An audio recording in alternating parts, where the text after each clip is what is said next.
Isso. Está começando a entrar. Olá, agora estamos online. Muito boa tarde, boa noite aqui já, né? 6 horas para todo mundo, embora o sol esteja brilhando. Boa noite inteira. Sejam todos bem-vindos a mais esse encontro. Isso, que é a nossa sala de bate-papo, que é promovida pela Associação de Professores de Português aqui na Finlândia. E hoje a gente tem como convidada especial para conversar com a gente a Evelise Eerola, que é super querida, já temos assim muito contato com ela, muitas parcerias, né, Evelise? Anos, né, que a gente se conhece. Isso. E as pessoas estão chegando, já entrando aqui. Bem-vindo, bem-vinda a esse bate-papo. Olá, pessoal. Eu vou começar, então, falando um pouquinho de você, tá, Evelise? Que a Evelise tem muita experiência já aqui de atuação na Finlândia, e ela é pedagoga, é professora de português, tem especialização em educação especial pela Faculdade de Helsinki, e tem muita experiência nas escolas, né, aqui, tanto da rede municipal, onde ela já trabalhou com o ensino primário, desde 2007, já pré-escola também. Então, você tem experiência em vários níveis, né? Sim. Também já atuou em várias instituições de ensino, isso, em Helsinki, isso, em Vantaa, ensinando português como língua estrangeira, e também português como língua de herança, como a gente diz hoje em dia, né? E que alguns lugares falam ainda língua nativa ou língua de casa, home language. Você trabalha na escola europeia agora, não é? Sim. Sim, é considerada língua materna. Você quer complementar? Bom, primeiro dizer que eu também sou graduada... Quer contar um pouquinho mais? Sim, sim. Primeiro só para dizer que eu sou graduada em História também, pela FAPA de Porto Alegre, porque pode ser que tenham pessoas vendo, eles vão ficar chateados que eu não comentei isso. E depois eu fiz Pedagogia pela UDESC, que é estadual de Santa Catarina. E sim, e agora eu trabalho na Escola Europeia, como professora de português, língua materna. A Escola Europeia, ela oferece todas as línguas da União. No momento, somos 20 professores de língua, e, na verdade, eu represento Portugal. Eu dou o português de Portugal e a cultura de Portugal também. E dou aula de português normal, do português do Brasil, também particular, geralmente para empresas. Ah, sim. Nossa, uma atuação, assim, bem ampla, né?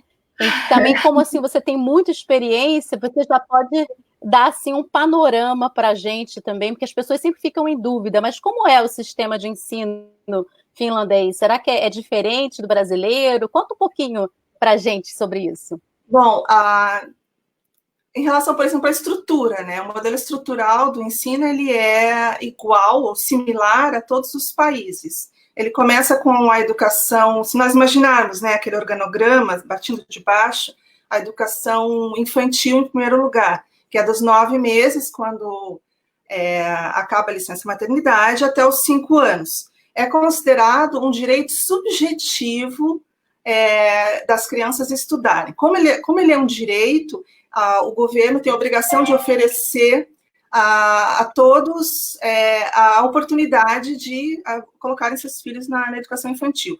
Mas como ele é um direito subjetivo, ele não é um dever, é a única parte da educação que é paga, na verdade. Então, só que os pais pagam de acordo com o que eles ganham.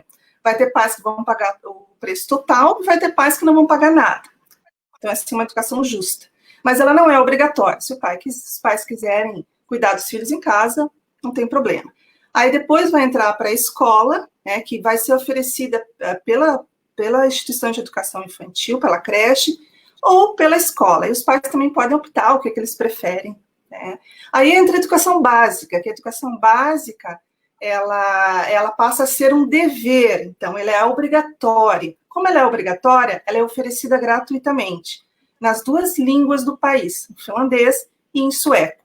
E aí é bem similar, começa aos 7 anos, ao Fundamental 1, depois o Fundamental 2, ou o primário, ou o ginásio superior, e aí tem várias nomenclaturas, né? e vai primeiro do primeiro ano ao sexto, que é o Fundamental 1, depois do sétimo ao nono, tendo possibilidade de fazer o 10º, que eu já vou explicar o que é esse 10º. Então, essa educação, ela é gratuita e nós temos 100% de adesão, 0% de evasão e 0% de analfabetismo na Finlândia.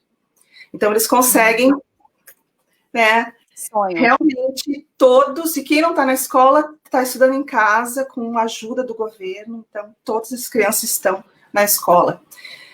Bom, eles têm aqui esse sistema de pontuação, por isso que eu falei da 10ª. A partir do 7º e 8º ano, ou 7ª e 8ª série, o aluno que quer ir para o lado do ensino médio ou do liceu, ele vai ter contagem de pontuação. Existem o segundo grau ou o ensino médio, existem diferentes tipos de ensino médio. E eles são... existe uma pontuação diferente, mas não porque ele seja melhor ou pior, simplesmente por causa do foco que essas escolas podem ter.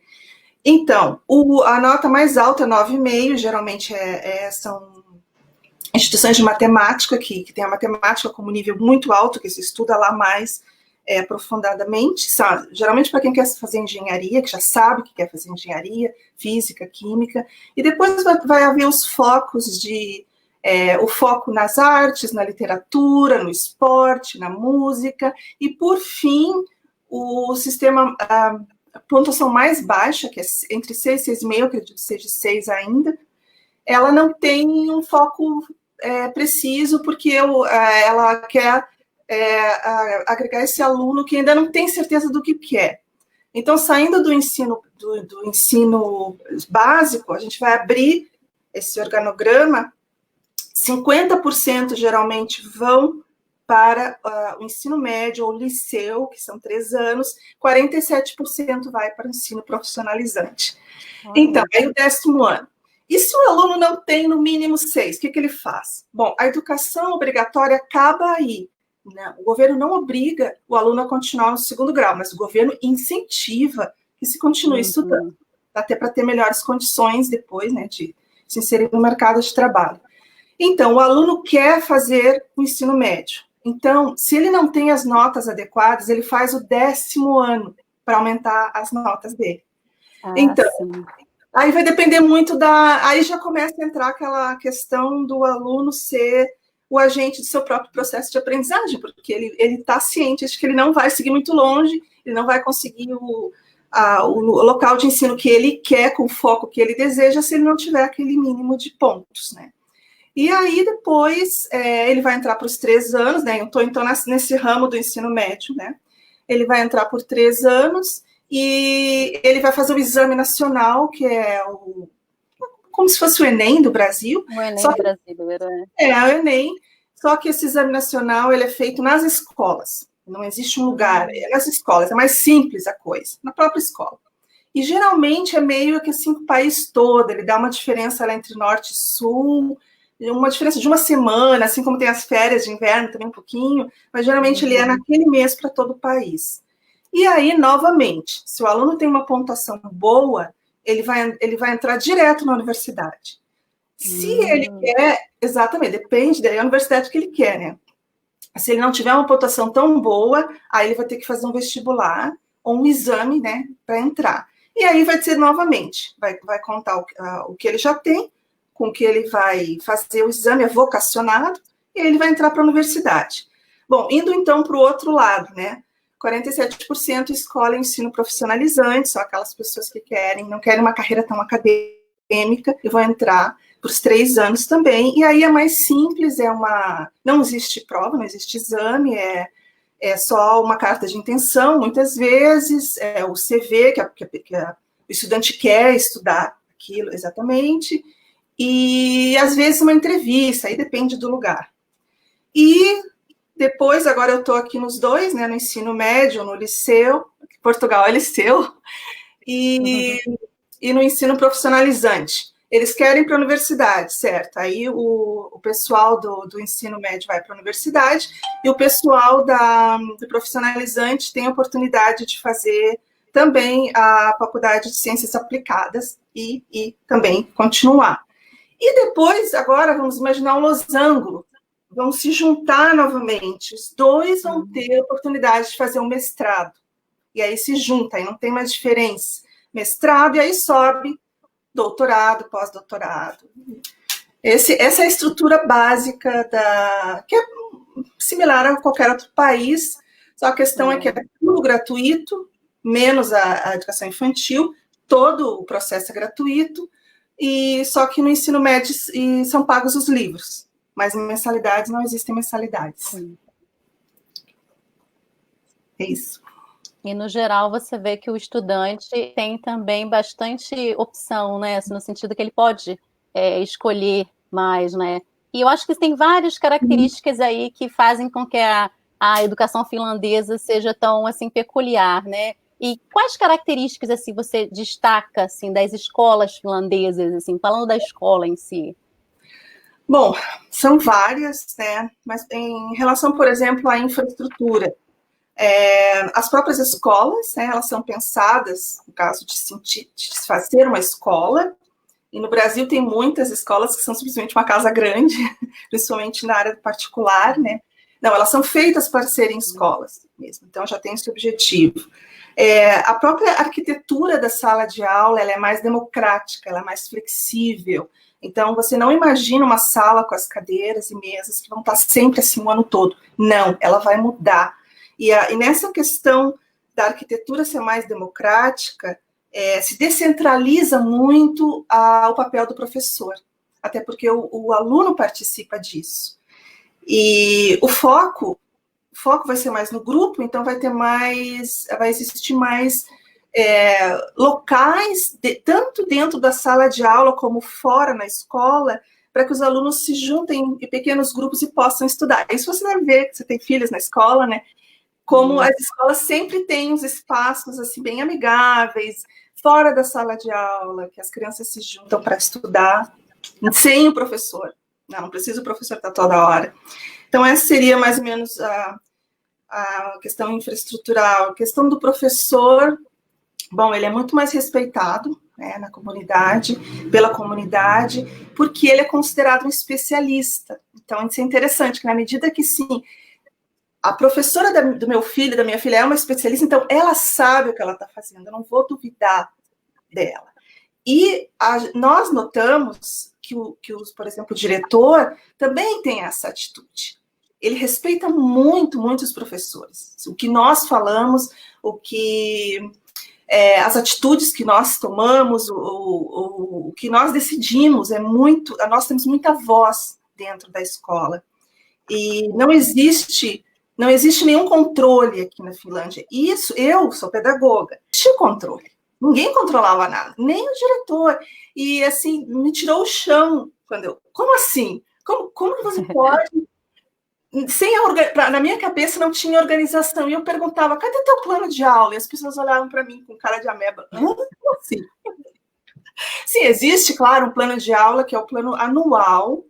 Você tem filhos na escola, você deve ver pelo Vilma, né, que é aberto a todos os pais olham lá, mas não existe aquele plano semanal ou mensal que o professor tem que fazer. Em muitas escolas existe um controle super forte de o que você está fazendo exatamente, né? Então, essa é a diferença. Também o diretor, então, ele funciona mais como um facilitador do que exatamente alguém que está mandando. E as decisões são mais horizontais, elas não são decisões verticais. Em nenhum sentido da sociedade finlandesa, no sentido da educação, não existem decisões verticais, assim, que todo mundo tem que obedecer. Sempre tudo parte de um diálogo. E a questão dos alunos... Bom, como eu falei da sala de aula, o aluno vai ter uma voz muito mais ativa na sala de aula, em relação ao próprio ensino-aprendizagem. Isso é difícil poder explicar aqui, porque é tão amplo, em relação à própria estrutura da sala de aula, o que dá para mexer, né? Como eu falei, é bem flexível, ou às vezes, assim, só para dar um exemplo, o professor pode perguntar, olha, vocês têm meia hora para fazer esse exercício, em grupo, vocês querem fazer aqui ou querem fazer lá fora? Cada um escolhe onde quer fazer. desde que meia hora depois eles voltem com o resultado, por exemplo. Então, o professor dá alternativas. Não é que o professor não vai decidir nada, ele chega com 3, 4 alternativas, ele está controlando aquilo, e os alunos vão decidir. E eles são muito independentes, é uma coisa assim de tirar o chapéu, e outra choque cultural, assim, quando eu entrei na primeira escola. A independência, aliás, já começa na educação infantil. É incrível, incrível que eles conseguem essa independência. E eles são mais responsáveis, muito mais, porque na medida que eles têm essa independência, eles também cobrado a responsabilidade dos alunos. Acho que basicamente é isso. Exatamente. E eu, como mãe, também realmente fiquei assim, realmente, às vezes, chocada com algumas coisas diferentes, mas chocada no sentido positivo, porque eu morava perto da escola das crianças, e uma vez eu passei, e as crianças estavam fazendo uma atividade na floresta, com seus tablets. Então, eles estavam em grupos, com tablets na mão, e fotografando, e montando uma pesquisa sobre alguma coisa, e eu fiquei assim, cara, que incrível, né? Isso, toda essa liberdade e também a segurança, que acaba que favorece muito, né? Que tem aqui, que influencia, né? E realmente a questão do respeito, né? Os professores, eles têm uma formação muito ampla e também eles levam os alunos para atividades esportivas. Eu fico assim, parecem pessoas realmente muito bem formadas, porque atuam em várias frentes, né? Ao mesmo tempo que lideram um projeto de matemática ou de astronomia, eles também levam os alunos para esquiar, para patinar. Meu Deus, é multiuso, né? Incrível. Existe uma maior movimentação na escola, nas dependências da escola e nas florestas, né? Que a floresta faz parte da finlandesa também. Ou parques, né? Que pelo menos na minha escola não tem floresta, mas tem um parque ali da Boulevard. É ali que a gente leva os alunos. Exatamente. E você acha que isso também se reflete, né, nesse bom resultado, por exemplo, do PISA, e que vem mudando um pouquinho aqui e ali com o tempo, mas como é que está a Finlândia agora? Conta pra gente no PISA. A Finlândia caiu um pouquinho, né? Ela está em 7º lugar, mas ela é a 2ª melhor da Europa, então está melhor que a França, melhor que a Alemanha, melhor que a Itália, e nós ficamos um pouquinho atrás da nossa vizinha Estônia aqui. Então, assim, pelos países da OECD, que são 34 países, né, que sempre falam que os países mais ricos, a Finlândia faz parte, eles têm uma média de pontos, tudo é pontuação também, 487 pontos são considerados ensino de alta qualidade. A Finlândia está com 520 pontos. Isso pela OECD, porque pelo PISA mesmo a pontuação é um pouquinho diferente. Então, assim, só para o pessoal entender, o PISA ele não é feito todo ano, porque é um grande processo, né? Ele exige muito de todos os países, das escolas e tudo. Ele é visto 3 categorias: a leitura, a matemática e a ciência. Então, é uma média que se faz. Então, no último ano, a pura ficaram nos primeiros lugares no PISA, e a Finlândia caiu. E é estranho, assim, porque, por exemplo, os números da Finlândia tirou em ciências no 5º lugar, a leitura ela tirou em 4º lugar, nós estávamos bem, mas em matemática ela caiu para o 12º lugar. Então, claro, na média, somando e dividindo por 3, ficamos no 7º lugar, e a Estônia passou na nossa frente. Mas continuamos sendo, né, o 2º país na Europa, mas é estranho cair tanto assim, porque daí os professores, os reitores, as escolas estão tentando descobrir o porquê que caímos tanto na matemática, sendo que a Finlândia ali é o país da matemática. Quando eu dava aula em escola, pelo menos, a minha experiência é que a matemática era super forte. Os alunos do primeiro ano faziam contas de cabeça. E, assim, treinava-se contas de cabeça. Eu não sei o que aconteceu, eu não estou me... Oi, caiu um minutinho. Bom, então é isso. Por exemplo, Portugal está muito bem. Vocês têm português? Eu não consigo ver aqui quem está assistindo, né? Se tem portugueses assistindo, deixem um recadinho. Vocês estão de parabéns. Portugal está em 14º lugar, 24º lugar também, Portugal, mas olha só, comparando com Portugal, em ciências Portugal tirou 23º, quer dizer, lugar 23, em leitura 22, em matemática 28. Então eles tiveram mais ou menos igual a pontuação, né? Eles não tiveram uma queda em um deles. Então, Portugal está em 24º, Brasil está em 63º, 63. E o PISA, ele divide em, assim, por exemplo, o mundo, né, quem faz, né, que não são todos os países que fazem, né, essas que querem se submeter a essas provas, por exemplo, em cores. Os 20 ou 21 melhores países são em verde, e a Finlândia está no 7º, está nos melhores países da educação de qualidade. Portugal está em 2º lugar na linha amarela, quer dizer, quase lá. Portugal é só dar um esforçozinho, está chegando, está em cima, está a Inglaterra. E na linha vermelha, adivinha quem está? Infelizmente, o Brasil. Infelizmente, né, o Brasil. Então. Por isso que eu acho que é um sonho, assim, de todo professor brasileiro ter uma experiência aqui na Finlândia, né? Estou vendo aqui que tem vários professores assistindo a gente. Tem uma colega minha do Brasil, a Luciana. Não aparece para você os comentários, mas tem muita gente aqui falando oi para a gente. Oi, pessoal. E o que você conta para esses professores brasileiros, né? Qual é a possibilidade de um professor brasileiro trabalhar na Finlândia ou, de repente, fazer um intercâmbio? Olha, eu recebo muito essa pergunta. Eu entendo, assim, esse sonho, né? Porque se fala tanto da Finlândia e...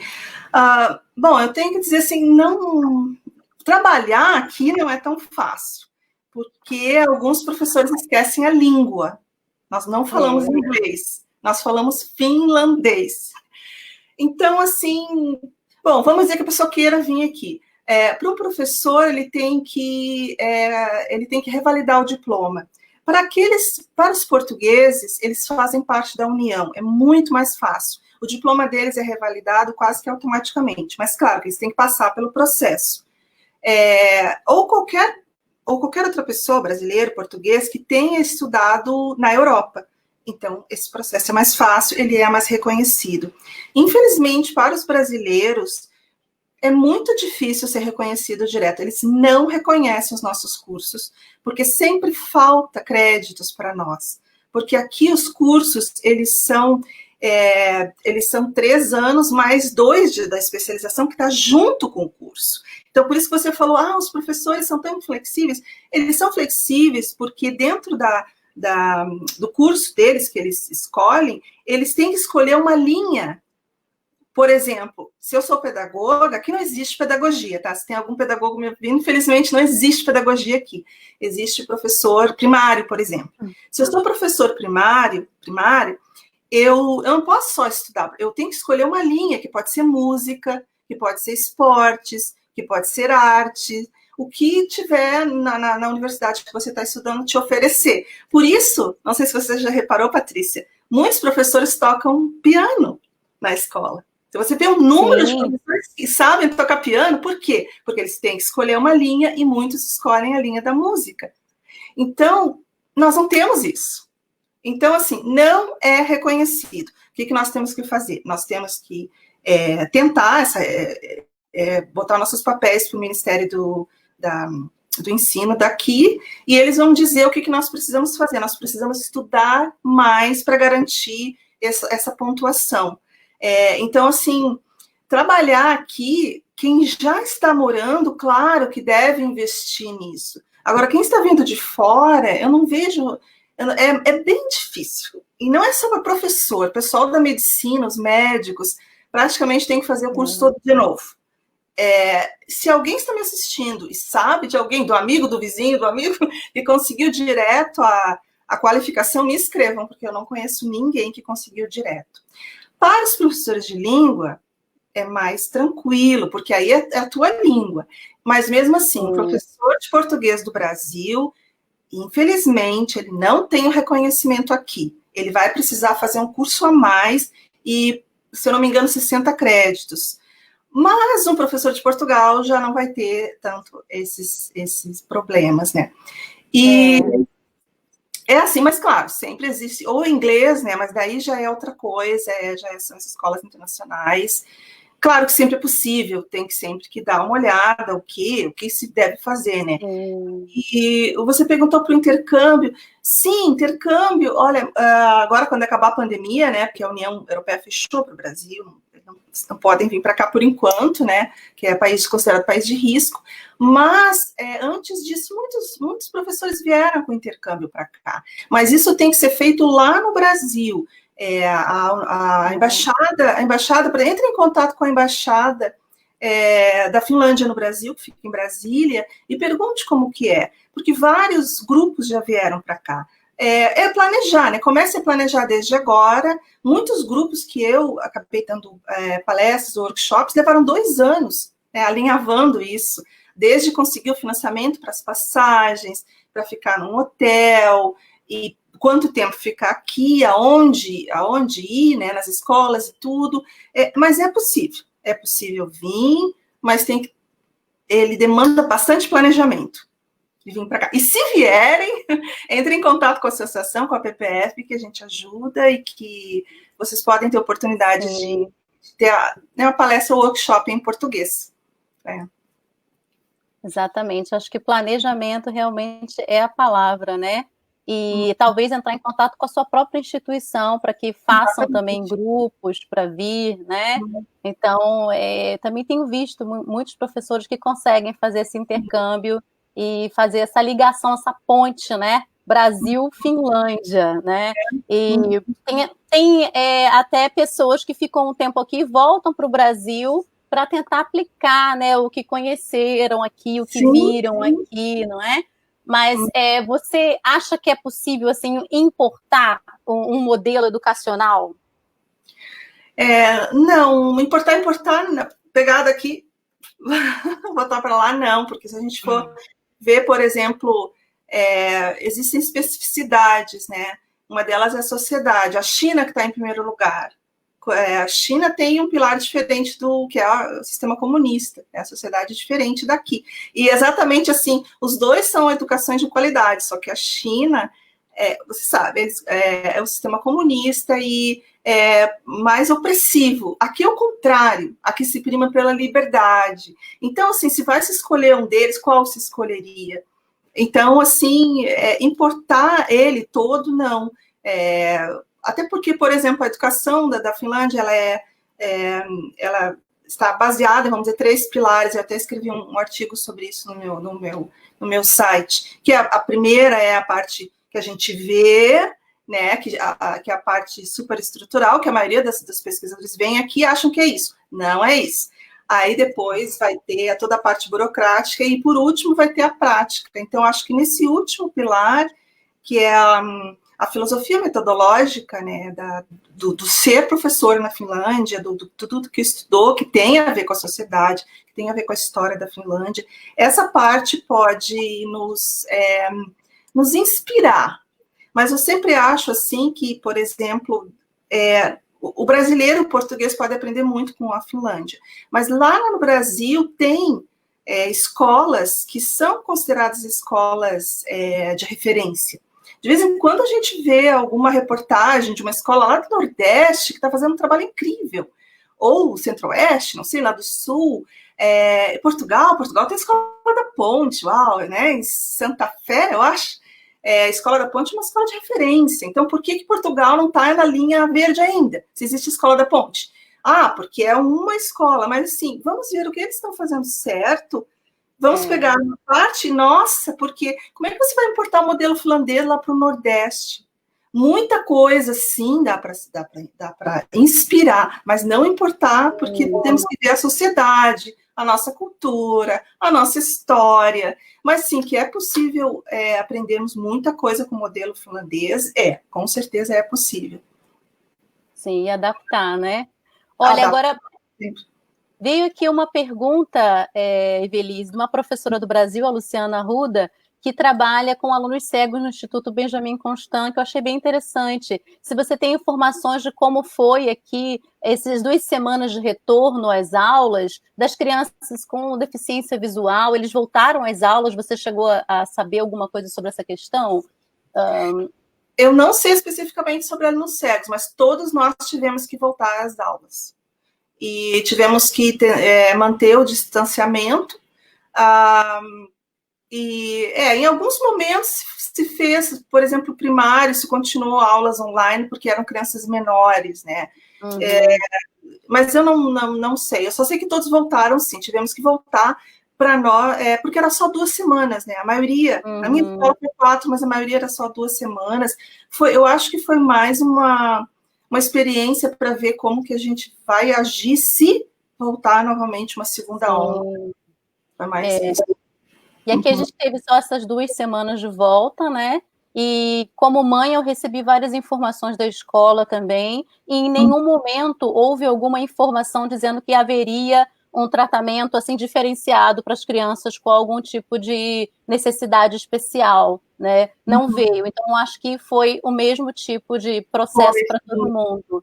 Né? Eu concordo com você, eu acho que foi por aí também, embora a gente não tenha essa informação totalmente precisa. Então, mas nossa experiência. Depende muito, os alunos com problemas de hiperatividade, por exemplo, alunos considerados especiais, eles estão integrados na escola, mas os alunos cegos, eles têm a própria escola deles.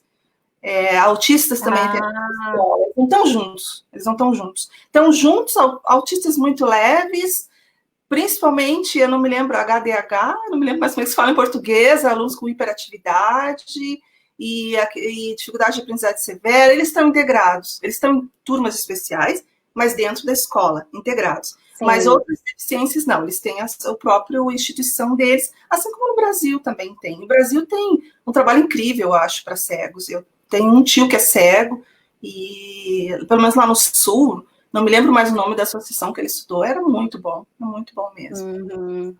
Ok. Teve uma pergunta também aqui, se o diploma de Portugal é bem aceito no Brasil, você sabe, Evelise? No Brasil? De quê? Em geral? Eu acho que deve ser de língua, do ensino em geral, um professor formado em Portugal para atuar no Brasil. Ele vai ter que passar pelo mesmo processo, ele vai ter que enviar não vai precisar traduzir, né? Mas já economiza nisso. Vai ter que enviar para o Ministério da Educação e ver a carga horária, mas se a carga horária é superior, só tem a ganhar, né? Agora, para línguas, eu já não sei. Pode haver um pouco de preconceito aí, dependendo aonde o professor vai ensinar, né? Português, existe uma diferença, mas sim, não deveria existir problemas. Ok. A gente passou um pouquinho já do tempo, mas o assunto está interessante. Então, vamos continuar mais um pouquinho, gente. Vamos continuar. Eu tenho umas 2 questões assim que eu queria que você falasse. Primeiro, se as pessoas que querem vir morar na Finlândia, né? Todo mundo fala, mas eu queria pelo menos morar, ir lá para ver como é que é, ou tentar, vai que dá certo. Enfim, que conselho você daria para essas pessoas que pensam em, de repente, vir para cá? Bom, essa é uma pergunta também que me fazem muito. E aí eu respondo assim, bom, eu vim aqui por acidente. Eu não esperava morar. Mas eu comecei a refletir sobre isso, mas se eu quisesse morar, né? Mas se eu quisesse morar em qualquer país, o que eu tenho que fazer? Bom, a questão é planejamento, novamente. Tem que planejar. Eu acho que tem que vir como turista, né? Dar uma olhada, ficar 1 semana, ficar 2 semanas, e depois ver as possibilidades. Como eu falei, a língua finlandesa ela é considerada a 2ª língua mais difícil das línguas ocidentais. Então, ela não é uma língua fácil de se aprender. Não é impossível, mas não é fácil. Mas, ok, no inglês, o que eu posso fazer no inglês? Para professores de inglês, existe bastante alternativas aqui, bastante mesmo. Arquitetos, engenheiros, eu não sei, tem que, assim, procurar, né, online, se existe a oferta de empregos, e se não, tem que ver quais as possibilidades. Por exemplo, se você quer abrir um negócio aqui, facilita quase que 90%. Você está abrindo um negócio em outro país, você ter o visto de trabalho e poder ficar aqui, né? Isso que muitos russos fizeram, eles queriam vir para a Finlândia, eles abriram negócios aqui, isso na hora automaticamente deu visto de trabalho, porque eles são o próprio patrão. Tendo capital, né? E o capital vindo, né, é claro, e tem uma amiga que ela colocou, acho que um salão, ela teve que se explicar o que ela estava fazendo, claro, é um processo, mas à medida que você está querendo investir aqui com alguma coisa, um restaurante, não sei, os caminhos abrem bastante. Fora isso, sim, é como qualquer país, é como migrar para qualquer país, é planejamento, é conversar com a embaixada, ver outras pessoas que fizeram por este caminho, porque eu não vim por este caminho. Eu só imagino o que eu faria se eu quisesse morar em outro país. Eu faria, primeira coisa, informação, muita informação, e depois começar a agir, começar a costurar, né, a coisa, e eu acho super válido. Sonhos são sonhos, a gente tem que ir atrás, né? Sim, por isso as pessoas perguntam tanto, né? O Dalto Queiroz está querendo saber para estudar numa universidade finlandesa. E se dá para estudar e trabalhar, e como é para chegar aqui e estudar, né? Bom, infelizmente, graduação não temos em inglês. Eu acho que não tem. Principalmente, eu não me lembro se o Dalton é professor. Acho que o Dalton entrou em contato comigo também. Não existe faculdade de pedagogia ou de educação primária para professores em inglês, só em finlandês. Então, para isso daqui, não tem jeito. O governo finlandês foi muito cobrado para fazer algum curso para os professores do mundo inteiro, mas eles nunca se mexeram para fazer isso, eu não sei por quê. Talvez porque fazer um curso falando do sistema finlandês, um curso de formação de professores, geral, seria muito difícil, porque cada país tem as suas especificidades. Todo mundo fala, todo mundo quer, nunca foi colocado em prática, nem existe planejamento para fazer isso. Bom, isso é a graduação. O mestrado, sim, o mestrado abriu vagas agora, abriu cursos alguns anos atrás em inglês, não é todos os cursos, mas tem, mas aí tem que fazer a prova, né, de a proficiência da língua. É possível, mas para quem está fora da União, é de 12 mil a 15 mil euros o curso. Olha só, Patrícia, até 2017 era gratuito para todo mundo. Eu lembro. Era para todo mundo. Agora, em 2018, Isso, faz pouco tempo.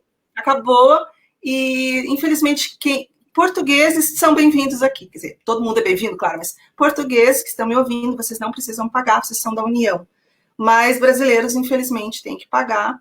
Ou então fazer um intercâmbio com a própria universidade. Tem pessoas, né, que começam a fazer um mestrado lá, e vêm fazer outra parte aqui, aí se comunicar com a própria universidade e ver as possibilidades. Mas sim, mestrado, doutorado é possível. A graduação ainda não tem, não oferece. Nessa parte assim de formação de professor, né, especialmente, é bem voltado para o local, para o finlandês, né?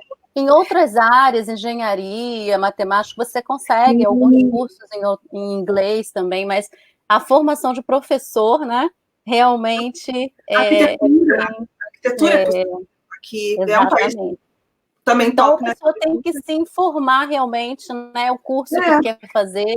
Mas nós da associação estamos aqui também para construir essas fontes e ajudar os professores com informação. Então, para finalizar e fechar essa live, Evelise, como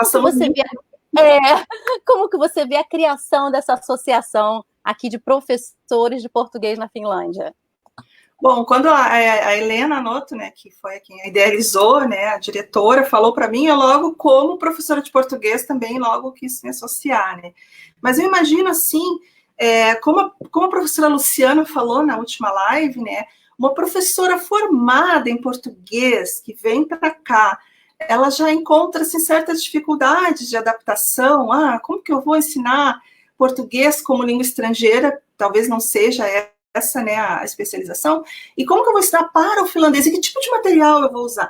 Imagine uma pessoa, um brasileiro, ou um português que veio aqui e que não é professor de línguas, e que, de repente, recebe um convite para dar aula. Então, eu acho que no momento que a associação abraça essas pessoas, ela é super válida. Isso foi o que mais me chamou a atenção quando a professora Helena falou da associação, principalmente porque eu não sou formada em português. E eu passei por isso. Eu cheguei numa cidade pequena chamada Pori, que eu amo até hoje, adoro Pori, mas não dá para morar lá, é muito pequena. Eu fiquei lá 2 anos e não tinha nem brasileiro, quanto mais... E eu não sabia que material, eu não sabia nada. Quer dizer, eu sabia a minha língua, eu sabia dar aula como pedagoga, mas e agora? Né? Então, eu penso assim, e isso existe ainda. Né? Muitas pessoas que querem, de boa vontade, dar aula de português, e nesse ponto eu acho que a associação ela faz um trabalho fundamental, um trabalho super importante. E eu estou super feliz assim, de receber esse convite, né, para fazer parte aí também não como uma das professoras, mas como daí falar sobre o sistema, né, como uma das consultoras. Sim, como consultora, exatamente. Muito obrigada, Evelise, pela sua participação na live, pelo apoio que você tem dado para a nossa associação, como uma pessoa que já está aí dentro do sistema educacional finlandês, já com tanta experiência. É muito importante a gente ter o suporte, né, das pessoas que já têm essa estrada.